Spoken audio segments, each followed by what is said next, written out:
Miren ustedes, pregunto yo, ¿se ha resuelto el problema? Ese comunicado fue una pantomima, así de sencillo, una burla para el pueblo panameño.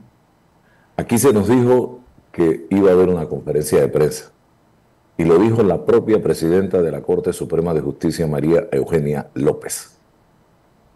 Todavía estoy esperando la conferencia de prensa. ¿A qué hora va a ser? En la que los periodistas puedan preguntar.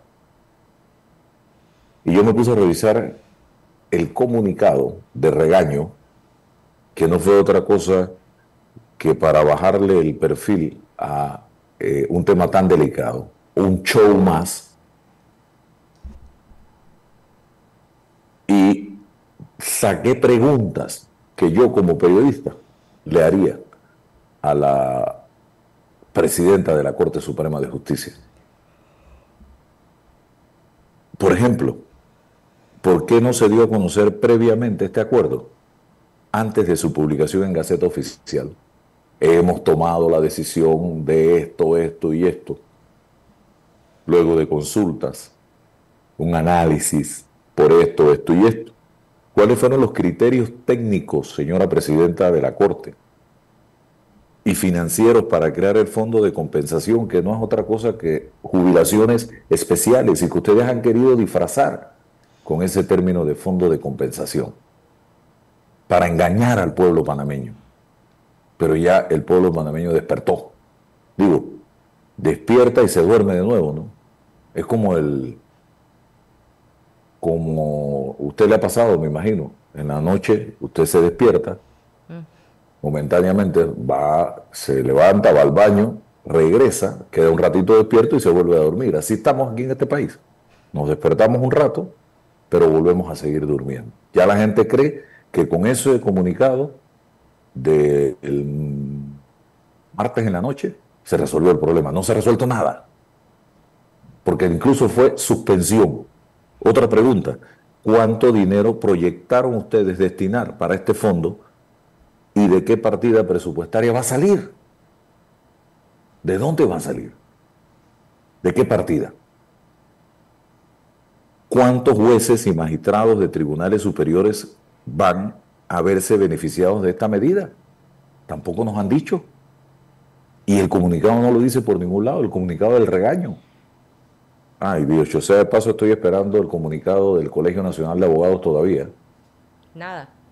Todavía nada. Yo no sé si es que están muy ocupados los abogados que integran la Junta Directiva del Colegio Nacional de Abogados, que no han podido redactar un comunicado, aunque sea aplaudiendo a la Corte, que Eso me te iba a imagino que eso decir. es lo que van a hacer. Eso te iba a decir, ni siquiera a favor, por lo menos. Ni siquiera, ni siquiera. Eh, ¿Qué bajo ha caído esta organización que antes tenía un protagonismo tan importante?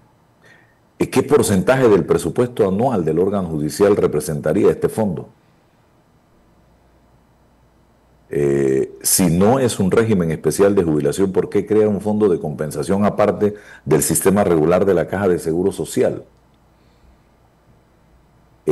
¿A qué injerencia de otros órganos del Estado se refieren concretamente cuando hablan de injerencias de otros órganos? Díganlo. ¿El Ejecutivo? ¿El Legislativo? Eh, ¿Por qué considerar irrespetuosa o injerencia la crítica ciudadana o política hacia una medida de impacto público? ¿O es que también está prohibido que nosotros, los ciudadanos de este país, los periodistas, preguntemos, cuestionemos, critiquemos? ¿Ah? Puede darle paso al profesor Bernal.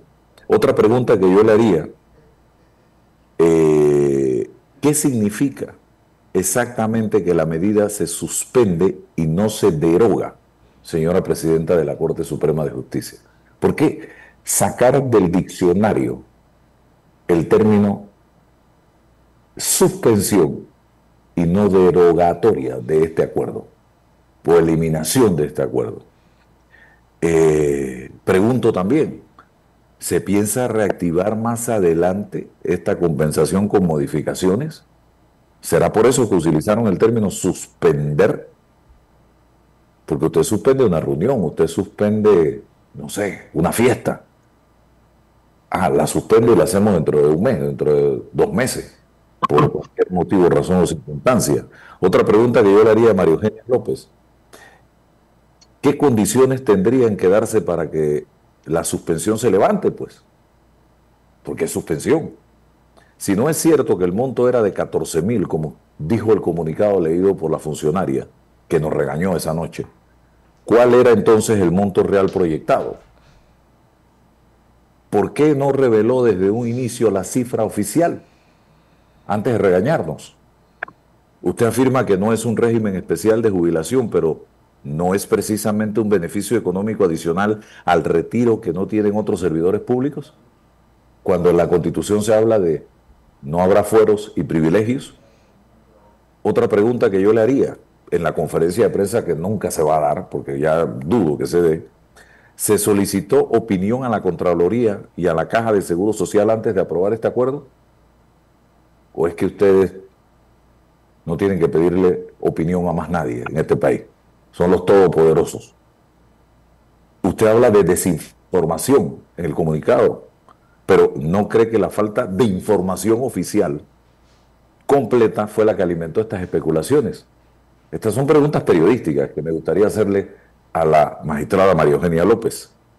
Otra: ¿qué han hecho los operadores de justicia para ganarse un privilegio económico adicional en medio de la crisis de confianza que hay hacia el sistema judicial en este momento? Otra: ¿no cree usted, señora presidenta, que primero deberían mejorar la eficiencia, la transparencia y la credibilidad antes de pedir beneficios, más de los que ya tienen? Otra: ¿cómo justificar este gasto cuando la mayoría de los panameños ni siquiera alcanzan una jubilación digna? Que hay gente ganando $350 de pensión al mes. Otra: ¿es ético otorgarse un beneficio económico adicional mientras la población percibe que la justicia protege a poderosos y abandona al ciudadano de común? ¿Cómo esperan que la ciudadanía confíe en la imparcialidad del órgano judicial después de esta decisión, que no ha habido nadie que haya salido a defenderla? Y la última, dentro de muchas: ¿por qué hablan de respeto cuando parecen que no respetaron el momento social y económico que está viviendo el país? Hagamos la entrevista, señora presidenta de la Corte Suprema de Justicia, y respóndame todos estos temas, que yo creo que sería interesante para transparentar una situación como esta. Ya tengo al profesor Miguel Antonio Bernal. ¿Lo sorprendió este acuerdo de la Corte Suprema de Justicia? Profesor Bernal, bienvenido. Sí, muchas gracias por la oportunidad. Un saludo para usted, su equipo y su distinguida audiencia.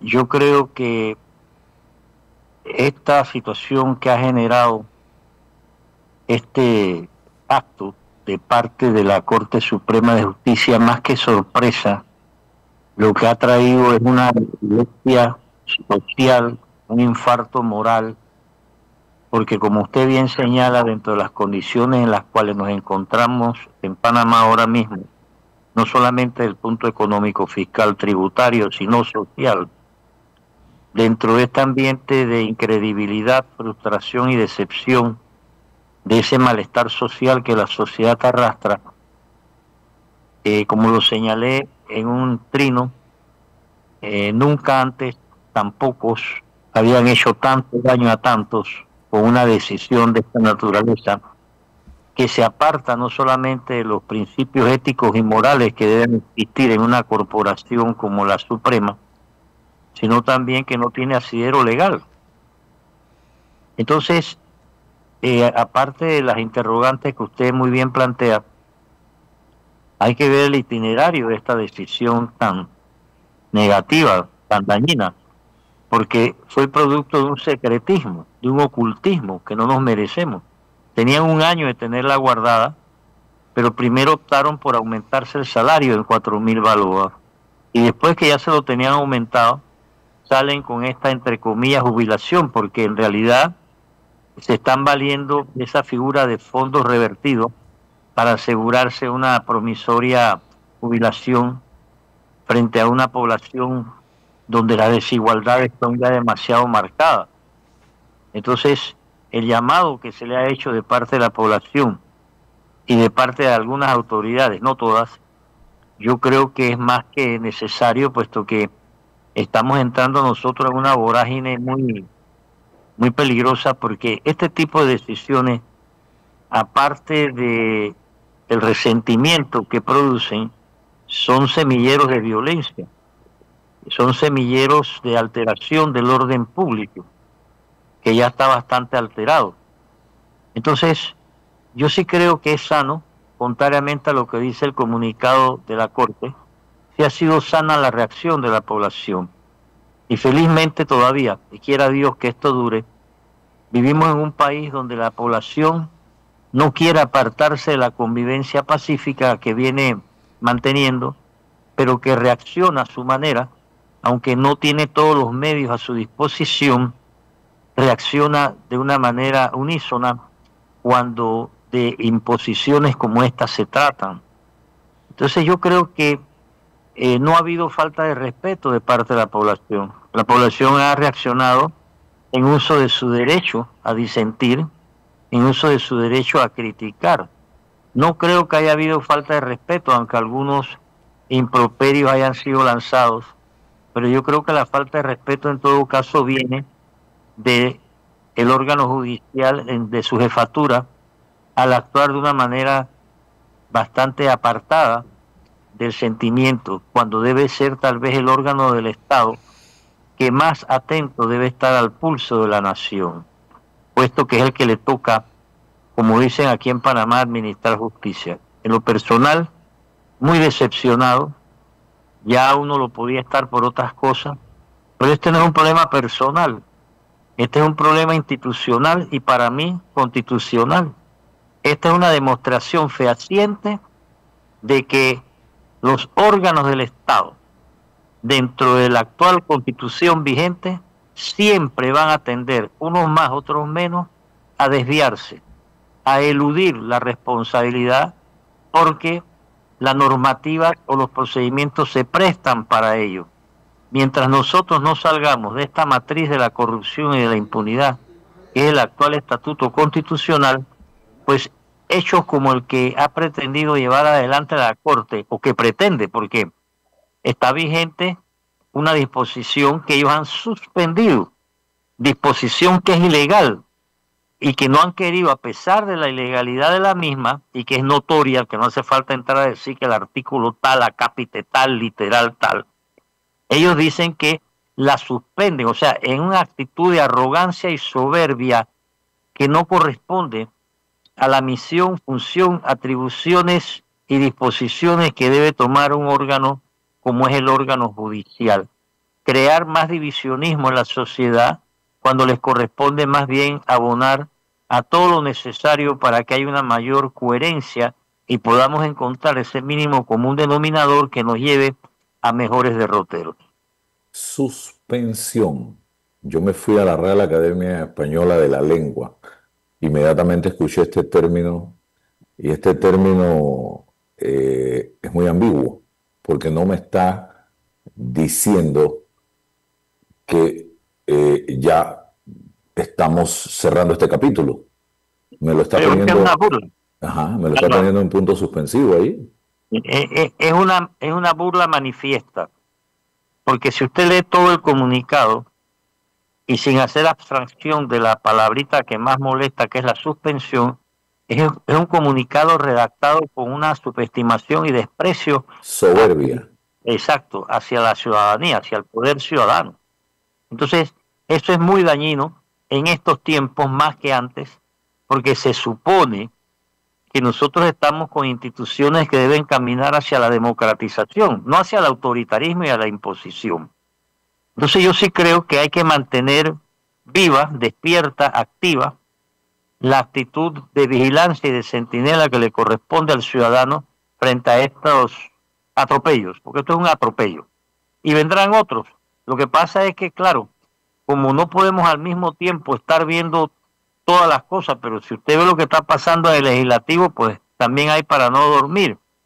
Y en algunos casos estamos nosotros los ciudadanos entonces huérfanos de mecanismos para poder contener esta vorágine de actuaciones que van más allá del que hay para mí, que van más allá del juega vivo y que a lo único que nos llevan es a un mayor divisionismo dentro de la sociedad que ya de por sí está lo suficientemente atomizada en momentos que nos corresponde, repito, buscar denominadores comunes para por lo menos ir encontrando las herramientas para la solución de los problemas, porque los problemas no los vamos a solucionar con este tipo de decisiones, imposiciones y reacciones de parte, en este caso, de la Corte, con la responsabilidad que ellos tienen sobre sus hombros en momentos en que muchos temas económicos, sociales, educativos, culturales, laborales, están en sus manos. Pues mire usted el divorcio que han planteado, de hecho, frente a una población que se entusiasmó a un momento dado por el fallo que dieron contra la mina, pero que ahora pues la gente navega dentro del marco de una gran decepción. Pero el problema aquí también es el silencio de algunos. No hemos escuchado de ninguna de las 22 facultades de derecho que tiene este país reacción alguna. Silencio por parte del Colegio de Abogados.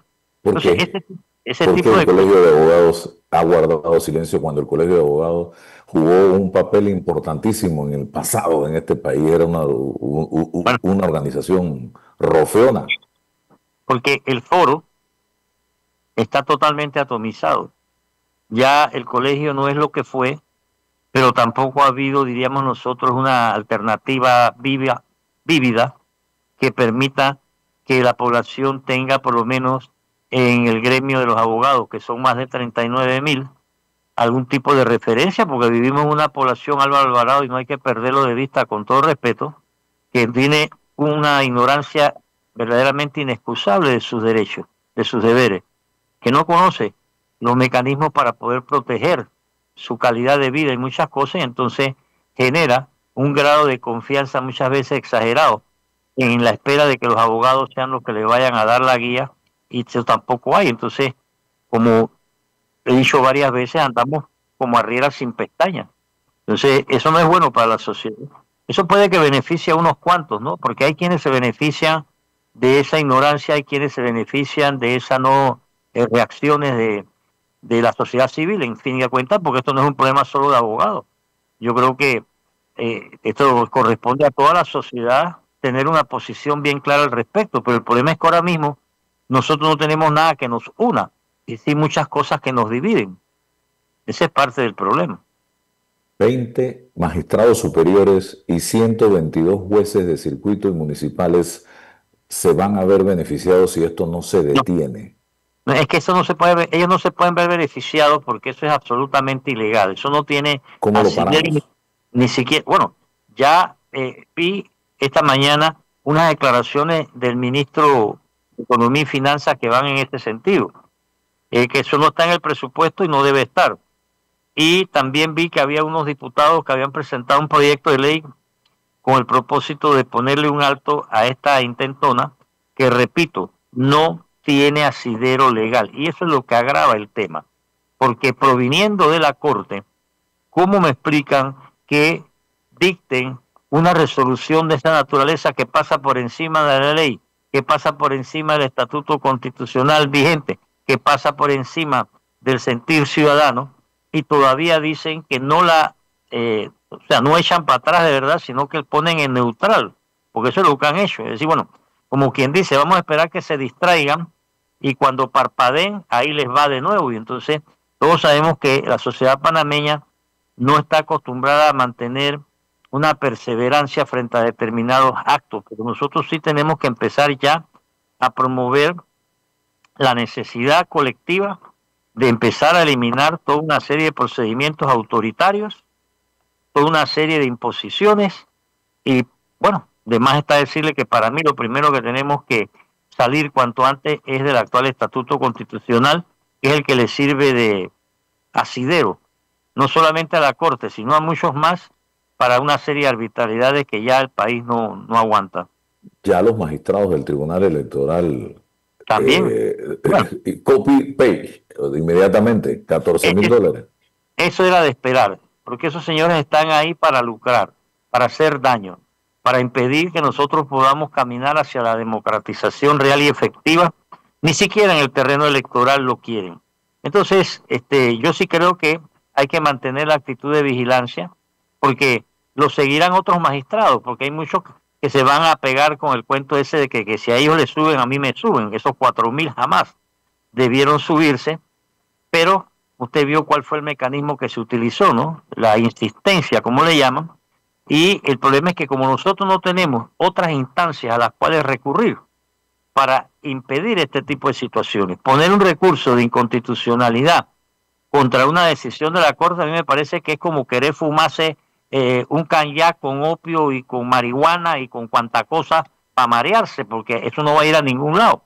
Lo que tiene que venir rápidamente, la salida más inmediata, si usted quiere, tendría que ser una ley. Y una ley toma solamente 3 días. Presentarla, sustentarla y aprobarla y promulgarla.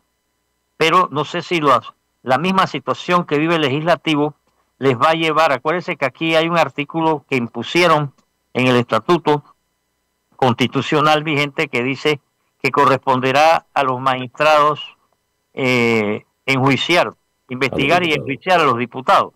Y hay otro articulito que dice que corresponderá a los diputados investigar y enjuiciar a los magistrados. Entonces, aquí hay una situación de suma cero, nadie investiga a nadie, y en las actuales circunstancias yo creo que aquí lo que se va a venir es una negociación debajo de la mesa, como acostumbran. Hablando del Tribunal Electoral, no se le olvide que el magistrado del Tribunal Electoral que le correspondía nombrar al órgano judicial fue el resultado de una negociación nocturna que culminó a medianoche entre el diputado Benicio Robinson y la magistrada López para nombrar al señor Guerra. Entonces, con esos antecedentes, ¿qué podemos nosotros esperar? Y con toda esta telaraña que hay entre los órganos del Estado, pues el que sale asfixiado, por no decir ahogado, acabado, infartado, es el ciudadano y sus derechos y sus garantías. ¿Una ley puede tumbar ese acuerdo y puede tumbar el aumento de salario, o ya el aumento de salario es imposible? Sí puede una ley, definitivamente, y simplemente lo que nosotros tenemos que tomar en cuenta es que de una ida a 2 mandados, yo creo que una ley, por decirlo así de una manera ultra sencilla, artículo único, ¿verdad? Se eliminan todas las jubilaciones especiales existentes dentro de la administración pública del país, punto, ya. ¿A qué más cuento? Todas las jubilaciones incluyendo de la fuerza pública. Todo, porque se está atentando contra un principio básico que debe existir en una sociedad moderna, en un Estado de Derecho, que es la igualdad ante la ley. Yo he escuchado ahora con lo de los magistrados decir, es que ellos por ser magistrados no pueden litigar, ellos por ser magistrados no pueden, entonces no sea magistrado, pues, tan sencillo como eso. Pero, o sea, nos están tratando como si nosotros fuéramos toda una especie de carneros de Panurgo, de pensar que aquí no hay gente pensante o que el panameño es un tonto o un idiota, como para querer hacerle creer que las jubilaciones especiales son necesarias. Eso a mí me parece que atenta contra un principio básico, que es el de la igualdad ante la ley. Estamos violando toda una serie de principios universales y eso es extremadamente perjudicial. Lo mismo que ahora mismo, Álvaro Alvarado, se requiere con urgencia notoria una ley general de salario. Este país no puede seguir sembrando estas divisiones tan fuertes, estas desigualdades que ya son un insulto. Entonces, pero si la clase política, que es la que tiene el control de las instituciones y el manejo de los procedimientos, no lo hace y la población calla, aguanta, como se aguantaron aquí durante 21 años una dictadura, pues simplemente aquí vamos a seguir nosotros pedaleando en una especie de bicicleta estática con 3 o 4 personas que se van a estar quejando o señalando, pero al momento de la actuación no pasa absolutamente nada, porque hoy, y hay que decirlo con responsabilidad, nosotros estamos secuestrados por la corrupción y la impunidad, hombre. ¿Usted ha visto alguno de los monos gordos del gobierno pasado que lo hayan llamado del Ministerio Público para preguntarle, aunque sea la hora? A nadie. No lo van a llamar. Y perdone que sea categórico. Aquí está pasando algo que no debería ya pasar. Pero está pasando porque nosotros los ciudadanos dejamos que pase. Yo no creo que la responsabilidad recaiga solamente en unos cuantos de las autoridades, sino nosotros los ciudadanos. Cuando usted ve que el Colegio de Abogados calla, cuando usted ve que los gremios de la sociedad civil no se pronuncian, le dan la espalda a estas cosas, y la población pues está desorientada y está agobiada porque tiene sobre sí un peso social muy grande. Aquí la clase media ha ido decayendo y le está cayendo encima a los que ya de por sí están abajo y que no aguantan con tantas cosas de ellos mismos, y nosotros aquí entonces estamos actuando como si nosotros fuéramos una especie de Dubái, ¿verdad? Y tuviéramos en el siglo XIV. Eso no puede ser. En mi opinión, como ciudadano, eso no puede ser. La percepción que yo tengo en este momento, en base a lo que usted acaba de preguntar, de que ni para preguntarles la hora, es que el que gobernó Panamá durante los 5 años 19-24 fue Bernardo Meneses, porque es el único que está tras las rejas en este momento. La empresa criminal conjunta, que como lo he venido diciendo, secuestró al país durante 5 años, en muchos aspectos sigue todavía, si no gobernando, mandando, influyendo o determinando. ¿Por qué? Por la impunidad. Porque aquí, eso de que dijeron de que caiga quien caiga y no cae nadie, los que siguen cayendo son los santeños que los agarran con una iguana. A eso sí, le zurran todo lo que pueden. Pero lo que está pasando con la impunidad, no, hombre, esto no tiene nombre. Yo creo Acuerdos de recámara, profesor Bernal. Ellos le llaman de pena, pero dan pena. Ya no son ni acuerdos de recámara, Álvaro, ya son acuerdos públicos, porque usted los ve, ¿no? Negociando situaciones que no debería. Aquí debería pasar una ley sobre la imprescriptibilidad de los actos de corrupción. Pero no hay una actuación comedida de parte del órgano legislativo, que se ha dedicado durante 7 semanas a disputarse, ¿verdad?, las posiciones dentro de las comisiones, y algo tendrán estas comisiones cuando la disputa ha llegado a niveles verdaderamente vergonzosos de insultos y de cuanta cosa uno no se pueda imaginar. Traición, entonces, deslealtad. Bueno, esos son los valores que están predominando en nuestra sociedad. Por eso le decía que la crisis de valores éticos y morales se ve agravada por la actuación de quienes deberían ser, diríamos nosotros, el faro de luz, ¿no?, para la sociedad, porque la dignidad del cargo también conlleva por parte de los magistrados que tienen que ser como el licenciado Vidriera, y no lo están siendo, lamentablemente, y es muy doloroso, es muy doloroso. La hoy presidenta de la Corte Suprema de Justicia, hace 10 años, en el Pacto de Estado por la Justicia, en una entrevista que duró aproximadamente 2 horas y que yo logré ver antes de ayer, hace un par de días, y la reproduje en parte, hablaba: no estoy de acuerdo con que la Corte investigue a los diputados y los diputados a los magistrados. Ella va para 4 años de ser presidenta de la Corte Suprema de Justicia y no la he escuchado hablar del tema. Otro planteamiento que hacía era la necesidad de dotar de recursos a el órgano judicial para fortalecer las diferentes instancias. Ahora se lucha por recursos para beneficio propio. Y habló también este comunicado, ya pasando al comunicado, de la dignificación del funcionario judicial. Entonces yo me pregunto, ¿y los médicos, los recogedores de basura de la autoridad de aseo, los obreros de la construcción, los docentes de este país, las enfermeras, no hay que dignificarlos también, señor Miguel Antonio Bernal? Definitivamente, pero yo creo que habría que empezar porque todos comprendamos como ciudadanos que ser servidor público no es servirse del cargo. No hay vocación ahora mismo de servidor público, salvo excepciones. No hay convicción de ser servidor público. El servidor público tiene un doble compromiso con la sociedad. El primero de ellos como ciudadano y el segundo como servidor público, porque le corresponde, cualquiera que sea el campo donde se desempeñe como servidor público, le corresponde servir al ciudadano. Entonces nosotros hemos caído en una dinámica de hacer creer que los puestos públicos son para enriquecerse, para aprovecharse, para beneficiarse, para cualquier cosa menos para ser servidor público. Entonces eso hace obligatorio que nosotros actualicemos. Por ejemplo, Ecuador dictó una ley de servidores públicos. Panamá ni eso tenemos. La última vez que en Panamá hubo una ley de servidores públicos creo que fue por allá por el 52. en cierta medida. Aquí hay una ley de carrera administrativa, pero eso no es lo mismo. Entonces yo creo que sí tenemos que entrar, aunque a muchos no les guste, en esa necesaria transformación de las instituciones, de los órganos del Estado, pero también del ciudadano, para que entendamos una vez por todas que si nosotros los ciudadanos no ejercemos un control, no vamos a poder evitar el ejercicio irracional del poder político y sobre todo que está desbocado. Ahora mismo está desbocado, en mi opinión.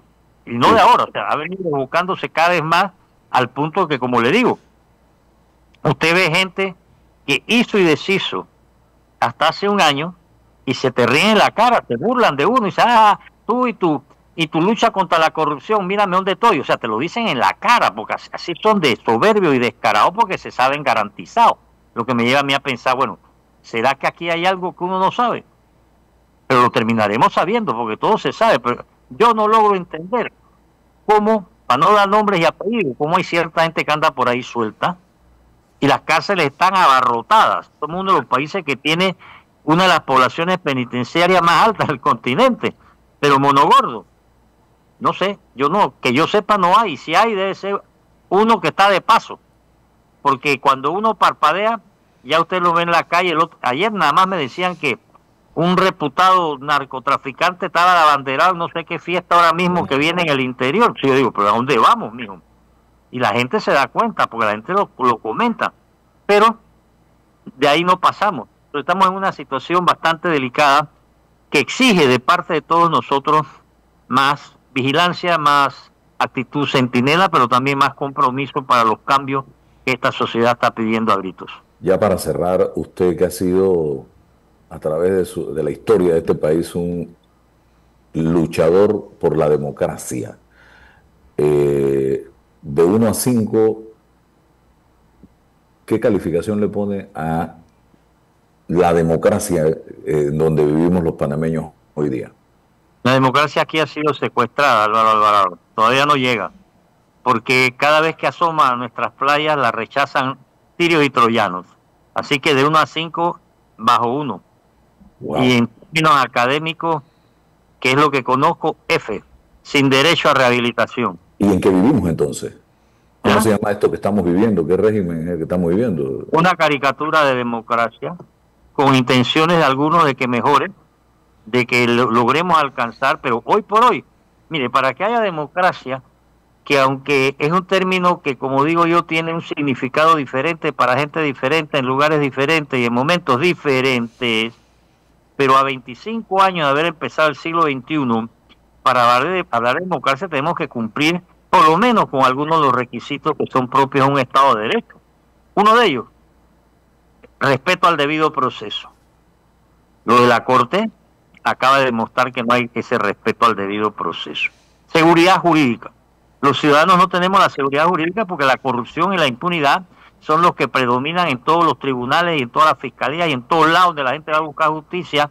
Y como no tenemos ni siquiera un régimen municipal que proteja en su base al ciudadano, entonces estamos peor. Un Estado de Derecho democrático hoy en día requiere también que los valores humanos, los valores éticos, sean debidamente enseñados, divulgados y respetados. Eso en Panamá no se está dando.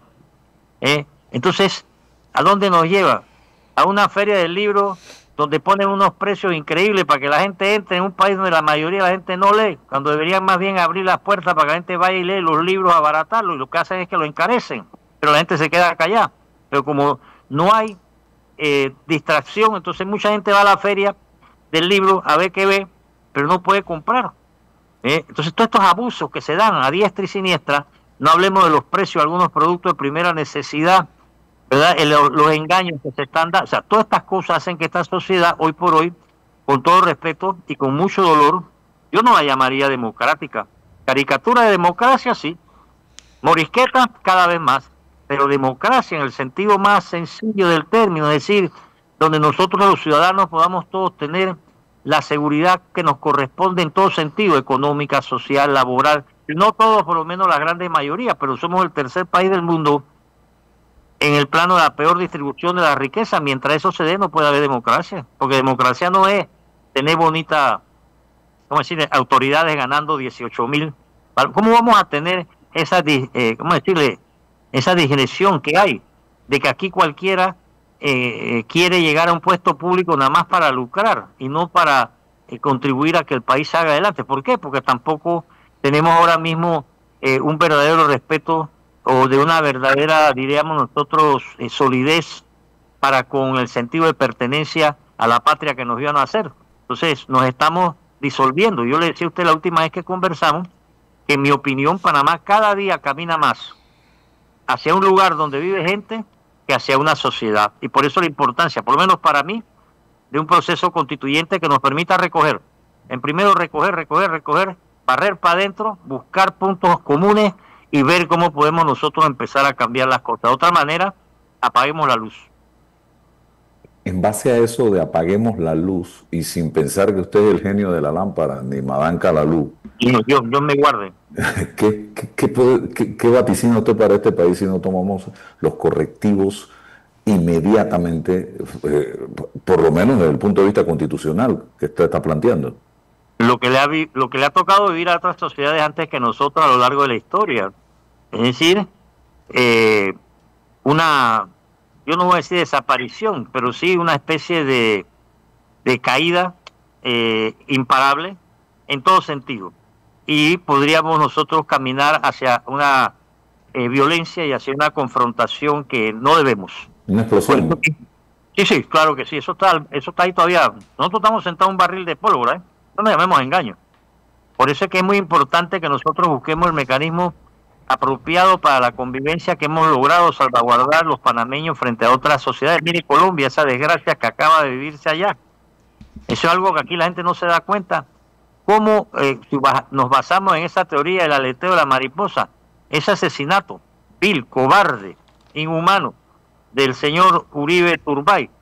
Esa es una cosa que nos pone en evidencia lo mal que andamos como humanidad. Cuando aquí al lado, Bogotá queda aquí al lado, queda más cerca que David, en cierto sentido. Y mire lo que está pasando. Y aquí, ¿qué reacción ha habido en la sociedad panameña frente a ese crimen? Porque no vemos la envergadura del mismo y no tomamos las medidas, precauciones para prevenirnos de cosas como esa. Y si no hacemos lo necesario ahora, pues mañana va a ser tarde. Esto Gracias. es ahora. Ahora o nunca. Gracias, profesor Miguel Antonio Bernal, por estar con nosotros. Gracias a usted, don Álvaro. Gusto en saludarlo. Un placer. Bien, seguimos adelante.